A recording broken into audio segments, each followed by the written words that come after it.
ke Getmo itu 300 juta kayak gitu. Itu dia omset tahunannya 4,5 miliar ya. Nah, terus ini ada yang minuman sama, kebetulan omsetnya sama 4,5 miliar. Dia gunakan untuk apa? Dia gunakan itu untuk beli mesin baru, mesin ini karena produksinya di rumah sendiri. Kalau yang sebelumnya itu yang parfum dia Maklon. Nah, tapi kalau yang minuman ini kebetulan dia pabrik sendiri, jadi dia untuk beli alat-alatnya itu, alat-alat buat tutup botolnya, bikin stempelnya, nah kayak gitu. Nah, sama untuk nambah staff gitu. Dia ambil pinjamannya 675 juta ke Getmo. Itu contoh-contohnya Bapak-bapak dan Ibu-ibu. Jadi banyak banyak hal yang bisa kita lakukan ketika kita punya modal lebih ya, gitu. Pak Ucus, ya. Ini langsung ya, kita langsung to the point aja. Kriteria peminjamnya yang bisa ambil di Getmo itu kriterianya apa sih gitu ya? Ada ketiga kriteria aja di sini. Jadi paling nggak bisnisnya itu harus berumur 12 bulan. Karena data yang kita minta memang 12 bulan ya. Itu untuk yang online. Tapi kalau untuk yang bisnisnya offline, itu paling nggak minimal harus 24 bulan umurnya. Seperti itu. Nah, nanti kalau misalkan yang bisnisnya offline nanya bisa diskon nggak gitu ya. Bisa kurang nggak dari 2 tahun. Nggak apa-apa sih. Mungkin diskonnya tapi dikit aja ya. Mungkin jadi 18 bulan gitu. Asalkan memang apa ya omsetnya stabil kayak gitu. Jangan naik turun. Atau jangan sampai ada bulan-bulan yang kosong sama sekali gitu. Nah, itu di bank manapun, di fintech manapun, ya mohon maaf itu biasanya akan ditolak ketika memang ada beberapa bulan yang tidak ada pemasukannya sama sekali gitu. Ini untuk kategorinya tanpa anggunan ya soalnya. Oke, terus di kriteria yang kedua adalah harus bisnis retail. Jadi tidak bisa bisnis yang berdasarkan event aja. Kadang kan ada ya yang memang mempunyai suatu brand, tapi memang berjualannya hanya di event-event tertentu saja. Jadi misalkan di eventnya mungkin Lebaran aja atau di Jacklot gitu ya, atau di mana itu nggak bisa. Jadi memang harus yang ada penjualan tiap harinya ada masuk seperti itu. Dan paling enggak itu harus punya 10 pelanggan aktif. Kalau jualannya online biasanya sih pelanggannya banyak ya. Tapi kadang kalau untuk offline itu kan offline tuh kadang penjualan offline tuh dia dia yang produksi terus punya reseller-reseller. Nah, resellernya ini harus paling nggak minimal ada 10 yang aktif ya. Dan jangan sampai salah satu customernya ini mendominasi dan memiliki kontribusi itu lebih besar dari 30% dari total omsetnya. Kayak gitu. Nah, ini mungkin saya jelaskan sedikit kok ada persyaratan seperti itu sih, kok jadi makin susah. Karena itu sebenarnya kita kan juga butuh keamanan juga ya untuk menjalankan bisnis ini. Jadi kalau misalkan memang ada satu customer yang dia dominan kasih kontribusinya lebih dari 50% gitu ya dalam satu bisnis, ketika si customernya seller ini tidak memberikan kontribusi itu atau lagi vakum nol, maka nanti kan akan resiko di Getmo Dana Bijaknya ya, sehingga nanti menyebabkan si seller ini jadi tidak bisa membayar cicilannya ke Getmo kayak gitu.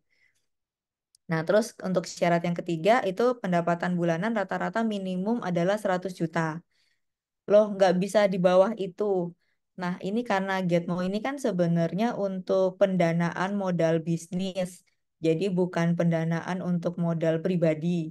Makanya kenapa kita ada minimumnya. Paling nggak omsetnya adalah 100 juta. Karena kalau 100 juta kan berarti Getmo ada kemungkinan kasih pencairan dananya itu kan 50 sampai ke 70 juta ya. Itu kan juga udah masuknya angkanya kecil ya. Kalau omsetnya di bawah 100 juta, itu nanti jatuhnya angkanya terlalu kecil. Jadi kalau angkanya terlalu kecil nanti masuknya ke fintechnya yang pinjol kayak gitu. Jadi kita beda segmen gitu. Oke, Pak Ucus monggo di. Nah, oke. Ini ya slide-nya makin ke terakhir makin kecil-kecil ya tulisannya ya. Nanti bisa di zoom ya Bapak-bapak, Ibu-ibu. Mohon maaf soalnya kalau nggak dikecilin nggak masuk dalam satu slide.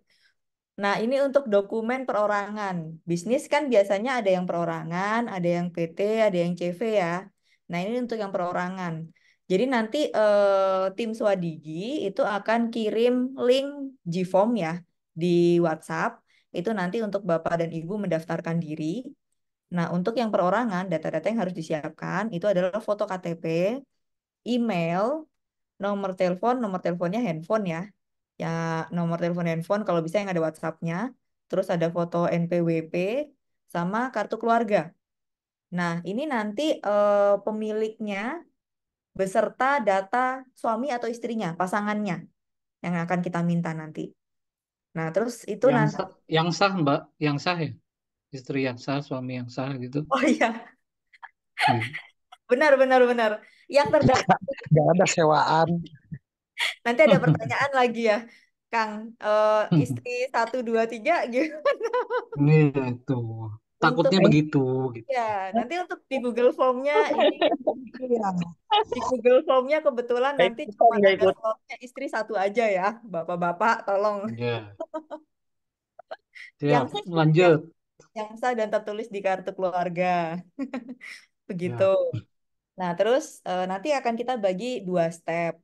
Step yang pertama itu KYC, step yang kedua itu nanti scoring bahasanya gitu. Nah, kalau untuk yang KYC itu yang tadi data data pemilik bisnis sama pasangannya, suami atau istrinya.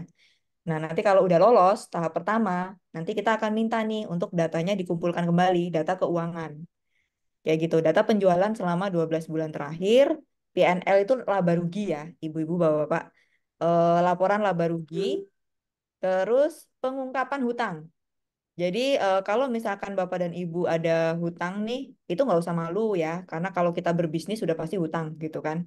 Tapi diungkapkan aja supaya karena nanti itu lebih ke arah nanti kita jadi dasar untuk perhitungannya juga. Kita kan nggak mau juga ya, kita kasih dana pinjaman, tapi nanti perhitungannya meleset sehingga nanti Bapak dan Ibu malah kesulitan membayar kembali ke kitanya. Ya gitu. Dan nanti sama rekening koran 12 bulan terakhir juga. Itu formatnya harus PDF. Nanti mungkin yang banknya Mandiri, BNI atau BRI gitu yang memang nggak punya mobile banking atau nggak punya apa namanya klik BCA gitu ya. Itu nanti bisa minta di kantornya aja, kantor BCA-nya, kantor banknya ya gitu. Nanti mintanya filenya PDF kayak gitu. Jadi nggak usah yang di print, tapi yang PDF aja soft copy-nya. Oke, terus nanti ada bukti kepemilikan. Bukti kepemilikan itu kalau misalkan penjualannya online, itu nanti ada bukti kepemilikan yang akan kita minta apakah benar akun ini adalah milik Bapak dan Ibu gitu ya. Nah, itu seperti itu. Dan kalau yang pakai POS tidak jualan online, misalkan di eh, misalkan kafe gitu ya, tapi dia nggak ada Gojek ataupun nggak ada Grabnya, tapi dia pakai kasir ya, berarti nanti datanya itu aja tinggal di-download kayak gitu. Oke, boleh di next. Ini nanti untuk dokumen PT dan CV nih selanjutnya. Ya, makin kecil makin banyak. Karena biasanya kalau sudah PT sama CV kan omsetnya lebih gede. Nah, nanti kan berarti dananya yang cair akan lebih gede juga. Jadi nanti datanya kita minta lebih detail lagi ya, Bapak-bapak dan Ibu-ibu. Tapi ini sama aja kok. Ini memang kelihatannya banyak. Tapi nanti kalau Bapak dan Ibu-ibu udah nyiapkan data ini dulu nih, nanti Bapak dan Ibu kalau mau mengajukan ke bank lain atau fintech lain, Bapak dan Ibu tinggal copy paste aja kan, gitu. Yang penting udah pertama disiapin dulu nih, gitu. Ini sama ya. Jadi bedanya apa kalau KYC-nya? Pemilik saham. Nanti kan akan kelihatan di akta. Di akta tuh di SKK ya. Pemilik saham terbesar eh, pertama, terbesar kedua, terbesar ketiga. Yang penting share-nya itu lebih dari 20% yang akan kita mintakan nanti datanya. Nah, nanti kalau untuk data keuangannya, ya ini panjang sih, lumayan ya. Tapi formatnya harus Excel. Jadi Bapak dan Ibu yang biasanya nyimpen nota tulis tuh, itu jangan disimpan aja Bapak dan Ibu, harus dipindah ke Excel. Karena kan nanti luntur kan kalau di kertas aja. Nah itu harus dipindah di Excel. Penting juga gitu. Nanti nggak akan hilang kan. Jadi bisa dilihat juga tuh nanti pergerakan bisnisnya seperti apa gitu kan. Nah, terus sama ini juga ya laporan laba rugi Jadi data penjualan, laporan laba rugi, laporan laba rugi itu simpel sebenarnya HPP sama nanti untungnya berapa kayak gitu. Terus sama nanti kan dikurangi juga sama biaya operasional ya yang punya karyawan. Nah, dikurangi juga sama gaji-gaji karyawannya tuh. Sehingga nanti untung bersihnya jadi berapa. Nah, itu neraca keuangan juga ya. Nah, itu seperti itu. Banyak sih untuk datanya. Di sini juga nanti kalau misalkan memang tipe bisnisnya, customernya adalah reseller, yang pembeliannya besar-besar, yang biasanya ada invoice-nya, itu nanti akan kita mintakan invoice-nya juga. Terus nanti kalau misalkan ada em, tadi yang disampaikan di sebelumnya, ada label halal, itu juga bisa dilampirkan juga jadi penguat juga atau nanti ada sertifikat ekspor gitu kan itu juga semakin bagus gitu ya semakin bagus kalau ada sertifikat-sertifikat tambahan gitu tapi kalau misalkan belum ada yang paling penting adalah laporan keuangannya aja yang rapih dan itu per bulan gitu oke boleh di Ini kebanyakan Mbak Adis, kebanyakan sertifikatnya sertifikat webinar kalau UKM gitu. sertifikat webinar eh masih belum bisa ya. Nggak Belum. bisa jadi jaminan ya Kang ya. Oh, Tekstil. waduh, Iya. lebih parah lagi, Bu. Kalau masa dijadikan jaminan. Kang Lugi kebanyakan nemtek seminar. Kontak komentar. Siap, siap, siap. Iya, iya, iya, benar. Lanjut, Mbak Adis, Eh, lanjut. lanjut, lanjut ya. Ini 4 langkah mudah nih kerjasama sama kita. Langkah pertama, daftar lewat link yang nanti akan di-share sama tim Swadigi di grup WhatsApp ya, Pak Ucus ya. Ada grup WhatsApp-nya kan ya. Nah, nanti akan Ya, betul. di-share. Ada. Ya, itu lagi saya buatin tadi, Pak Ucus. Nanti saya kasih linknya ke Pak Ucus ya. Ya, Oke, terus kedua, kalau kedua ini nunggu aja sih, bapak-bapak dan ibu-ibu nunggu aja. Kalau misalkan datanya udah masuk kan kita langsung proses tuh untuk pengecekan KYC. KYC itu apa sih gitu ya? Mungkin ada yang nanya nih, KYC itu apa sih? BI checking. Jadi kita lihat apakah bapak dan ibu pernah meminjam di bank atau di fintech atau di mana-mana gitu ya. Apakah track recordnya bapak dan ibu baik gitu ya. Nah, jadi akan kita lihat lah dari situ ya. Nah, terus nanti kalau misalkan udah lolos, tahap ketiga nih, kita melakukan onboarding untuk submit data keuangan. Nah, kalau untuk onboardingnya itu harus masuk ke websitenya si Getmo Dana Bijak nih. Nah, nanti ada campur tangannya tim Getmo nih sama Dana Bijak di step yang ketiga.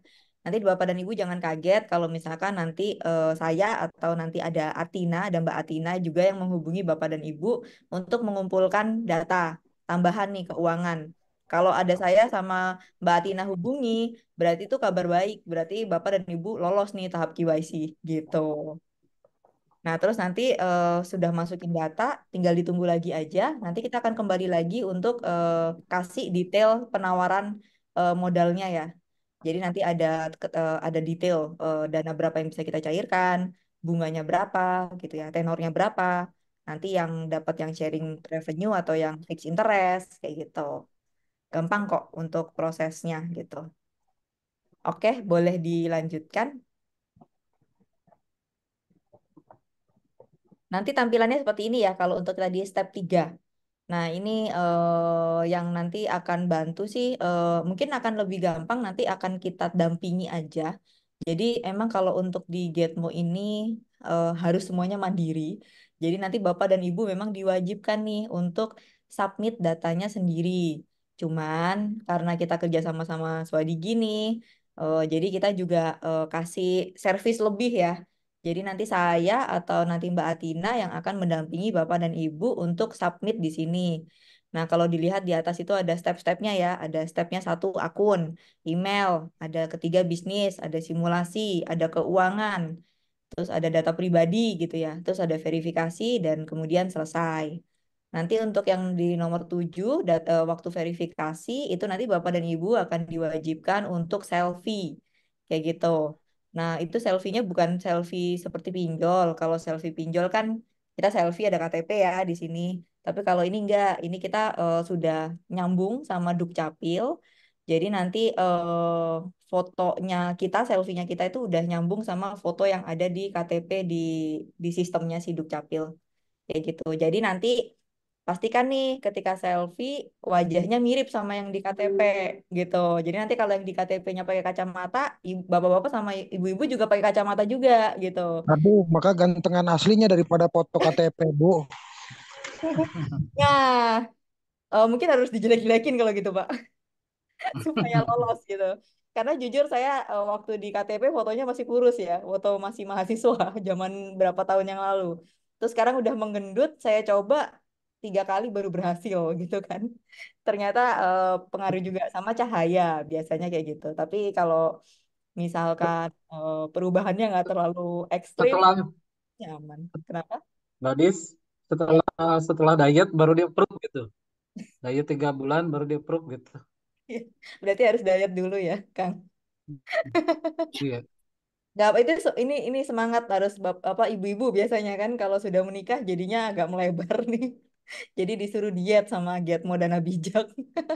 Itu tadi kan ada harus foto istri ya. Kalau bagi yang belum punya istri itu pinjam punya siapa itu nanti? Foto istri, data istri ya. Eh Nanti pin disediakan. nggak apa.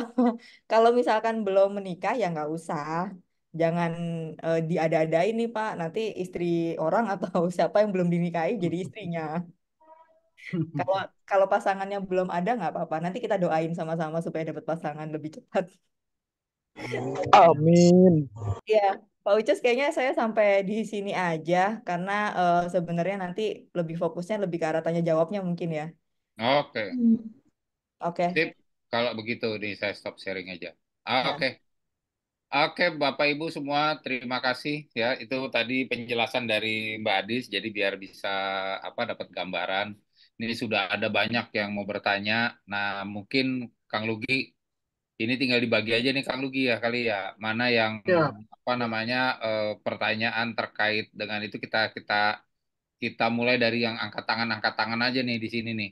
Ini Bu Sumiarah oke. sudah angkat tangan, berarti dia Bu Sumiara bisa open mic, silakan. Ya. Habis itu Bu Febri, waduh Bu Febri, apa kabar Bu Febri ya? Habis itu Bu Febri.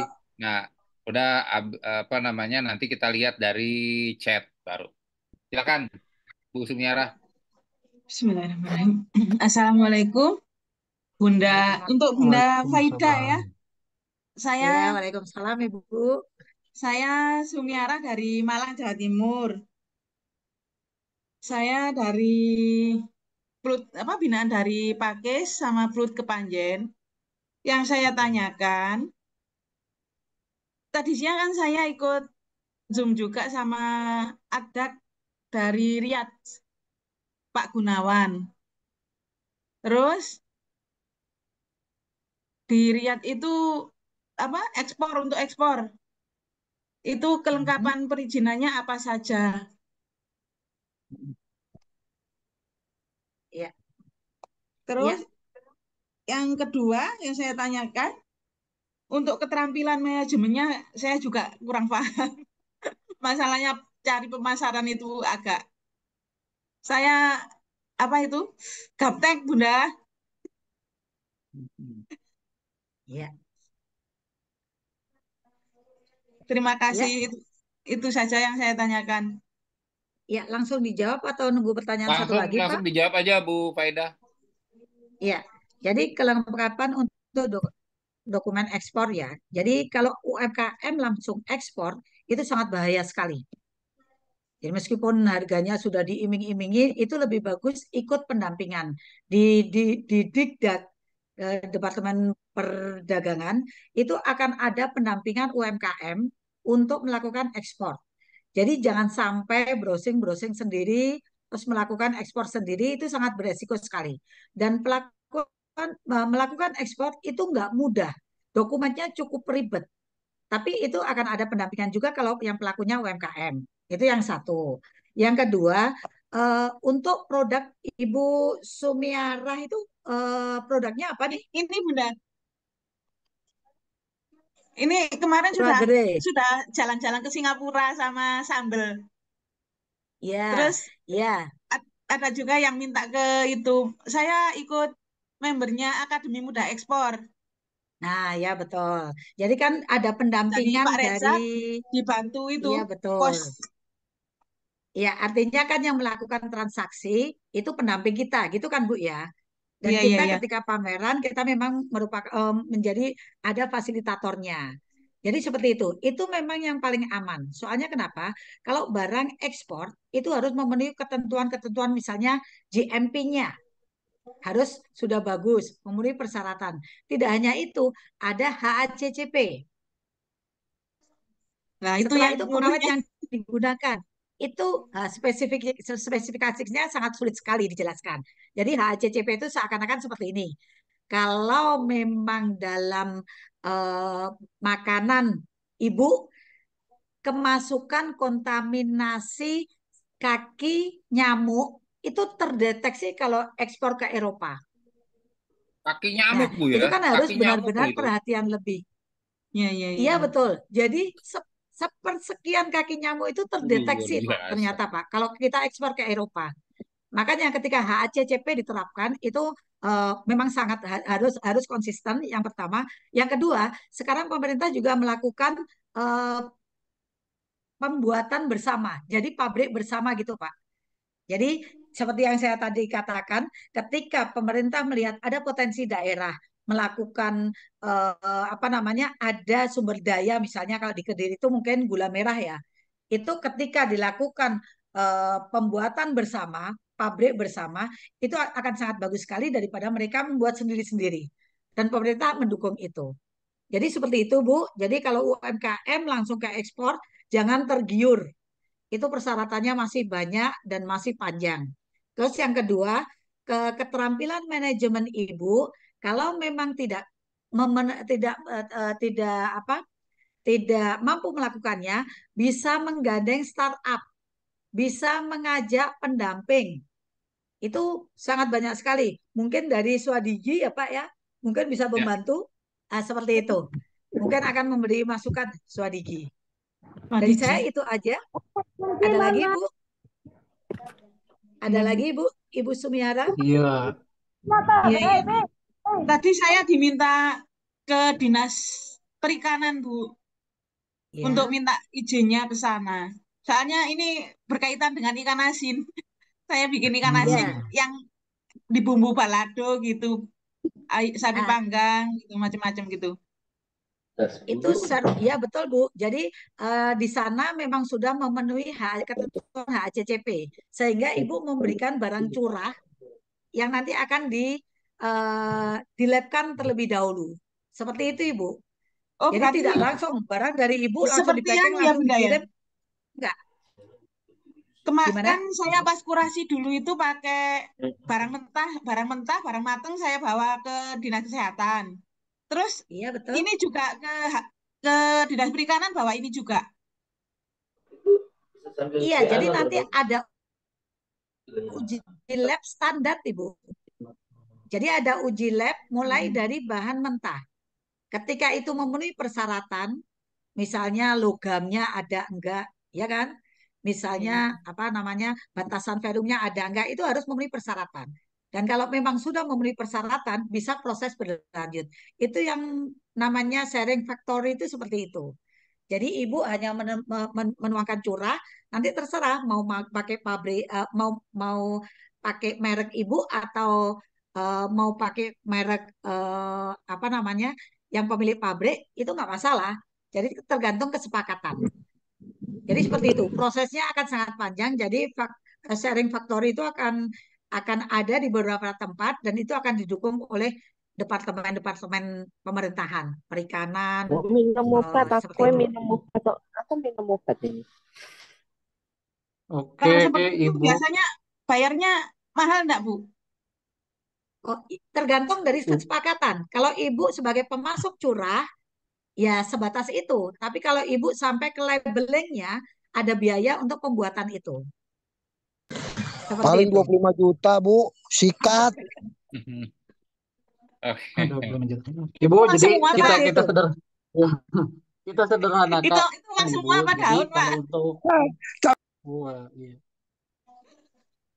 Kita sederhanakan kalau untuk ekspor, Bu, nanti Ibu, kalau menurut dinas itu Ibu itu memiliki potensi untuk melakukan direct export, biasanya dinas itu akan membimbing, baik bekerja sama dengan Bank Indonesia ataupun dengan lembaga-lembaga mitra keuangan yang nantinya si LC yang diterbitkan itu atas nama bank tersebut, misalkan.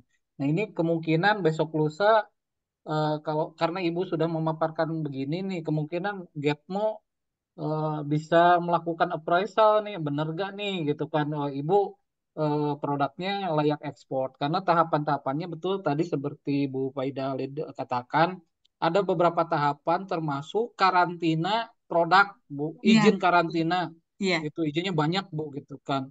Kemudian Ibu harus, kalau mandiri, Ibu harus belajar ngelihat HS code. HS code itu kode yang memang harus ditentukan dari negara asal itu, kode kode barang atau produk Ibu itu apa gitu. Karena kalau HS code-nya saja salah, itu kemungkinan akan dikembalikan atau ditenggelamkan, Bu. Kebiasaan banyak di Uni Eropa itu, iya.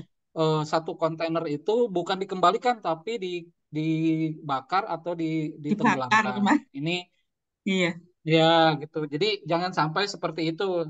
Ibu make sure aja ke dinas yang tadi mengkurasi Ibu, kalau sekiranya saya memiliki potensi untuk melakukan ekspor, tolong dibimbing. Biasanya mereka akan mengarahkan gitu, Bu. Oke, Bu. iya Pak, Karena iya Pak. akan Terima panjang kasih. nih dari sertifikatnya aja, dari halal halal di sini aja belum tentu diterima di Riyadh, Bu, karena ada izin halal berikutnya di Riyadh gitu. Oh, Ya, Ibu, makasih ya. iya Pak, iya. Secara gambaran seperti itulah. Secara Terima kasih banyak Pak. Bu, tapi terima jangan kasih. Oke. ya, Oke, jangan patah sekarang semangat. giliran Bu Berikutnya, Febri. Bu Febri nih, bertanya. Silakan Bu Febri. Bu Suaranya Febri. hilang, Bu. Belum, oke. Oke. Assalamualaikum, Coach Bu, Ucus sama Coach. Maaf. Pertanyaan saya sebenarnya gini, mengenai halal itu, kan seperti saya misalnya kan, semua produk itu sudah ada halalnya, sudah ada PIRT-nya, itu semua sudah ada. Dan kita sebagai UMKM pingin naik level lah, naik kelas. Tapi bahwa saya ingin melegalkan hak merek saya sendiri. Haki. Haki, iya betul, haki. Nah, saya sudah pernah mengajukan haki, ditolak karena nama yang saya pakai mungkin sudah pernah dipakai atau sudah terlalu banyak. Nah, karena saya melihat di grup UMKM kami ini banyak mengalami hal seperti itu. Karena kan ibu-ibu biasanya semua pakai dapur mama ini, dapur itu, dapur ono, pokoknya kayaknya sama semuanya. Nah, jadi saya berpikir kenapa tidak disosialisasikan, jadi yang sebenarnya yang duluan itu yang mana nih? Karena kalau pas saya, Bu, kan halal saya udah keluar dari semua produk saya. Halal kayak ke saya produknya kan makanan Manado, Bu, kayak sambal roa, sambal cakalang, itu semua sudah keluar halalnya. Begitu juga yang lain PIRT-nya sudah keluar semua. Nah, masuk ke haki, kalau ditolak itu semua kan harus diganti. Saya harus urus lagi. Jadi akhirnya saya pernah mempertanyakan itu pada saat pelatihan, di mana saya perasaan saya juga udah pernah tanya Coach Lugi, Coach Ucus itu saya sudah pernah tanyakan. Jadi karena kejadiannya itu sudah banyak bahwa kami sudah di level itu, pada saat pengajuan haki kami ditolak. Jadi saya tanya, jadi yang sebenarnya mau gimana kan Bu, itu merek saya sudah terlanjur dikenal di luar gitu. Orang-orang sudah tahu. Kalau saya mau merubah lagi berarti saya mulai dari nol. Dan saya untuk urus halal, urus PIRT berarti ulang lagi dari awal. Jadi saya pertanyakan sebenarnya yang harus didahulukan tuh yang mana? Agar supaya ya tidak begitu Bu, saya sudah sampai di level sini, Tapi karena ditolak hakinya, saya harus balik lagi ke bawah, ulang lagi. Gimana dong Bu Ya, solusinya? ya, Terima jadi gini ya Mbak Febri ya. kasih. Langsung saya jawab ini Kang ya. Ya, langsung Langsung aja, Bu. Bu. Langsung Nah, aja Bu, sikat. jadi memang tidak ada sistem yang sempurna. Ini salah satu kelemahan dari BPJPH yang untuk mempermudah sertifikat halal. Untung aja kalau masih ditolak. Belum lagi kalau dituntut. Itu yang lebih parah lagi malah karena Iya, kesamaan merek. kesamaan Jadi merek. seperti itu. Iya, ada beberapa teman yang sudah dituntut, Ibu. Dan yang Iya. menuntut juga orang luar negeri gitu. Nah, gimana siasatnya? Jadi gini, memang tidak ada sistem yang sempurna dan ini memang kebocoran ya. Sekarang kita para pendamping UMKM itu tuh mulai dan Haki itu kan kebetulan bisa gratis juga ya. Kita lebih Bisa. mendahulukan browsing Haki dulu. Jadi ketika ada merek kita browsingkan apa namanya? Ketika memang tidak ada, baru kita buatkan legalitas NIB halalnya. Kita memang Ya. menganjurkan untuk pendamping untuk melakukan seperti itu sebagai tindakan koreksi. Tapi gimana kalau namanya sudah terkenal, Ya, Bu. ternyata namanya sudah dipakai, sebisa mungkin diakalin nih Bu. Jadi dikasih nama depan atau nama belakang dan diperkuat lagi dengan logo. Itu cukup aman saya kira. Jadi bisa diajukan lagi dengan menambah nama depan atau nama belakang dan perkuat dengan logo. Jadi bisa jadi kalau apa namanya ada apa terusannya ya istilahnya seperti itu biasanya lebih bisa diterima oleh hakim. Iya. Seperti itu jawaban saya. Mungkin Ya, Kang soalnya kan Lugi mau menambah? Ya.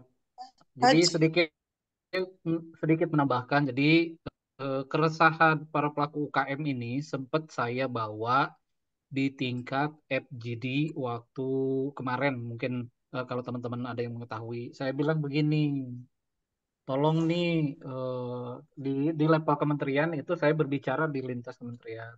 Tolong, apakah ketika eh, haki ini, jadi kuota haki ini lebih kecil daripada kuota halal gitu kan. Sementara teman-teman sudah melakukan sertifikasi halal gitu kan.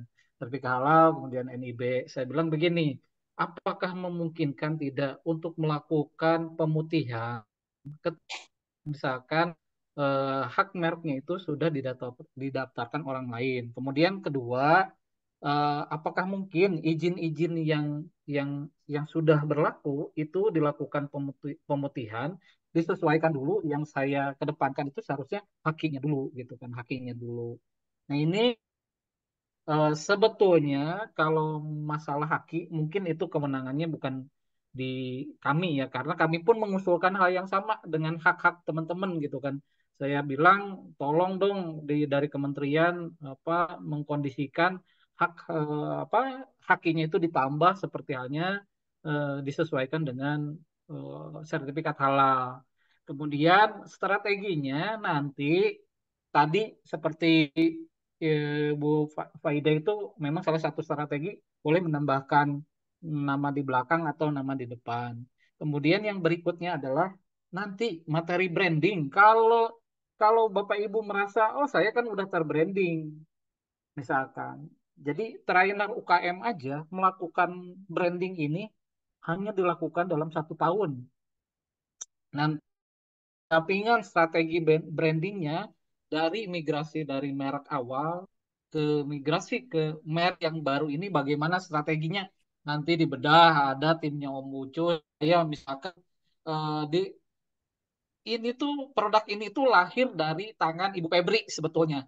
Nah itu terkadang kita ini tolong-tolong ya Bapak Ibu sekalian kita hanya memperbuat di hard selling terus aja beli produk Bu Febri, beli produk Bu Febri. Tapi soft sellingnya tidak pernah diberikan literasinya bahwa ibu itu memiliki produk ABC dengan kekuatan ABCD. Nah ini jarang sekali dibuat literasi pengenalan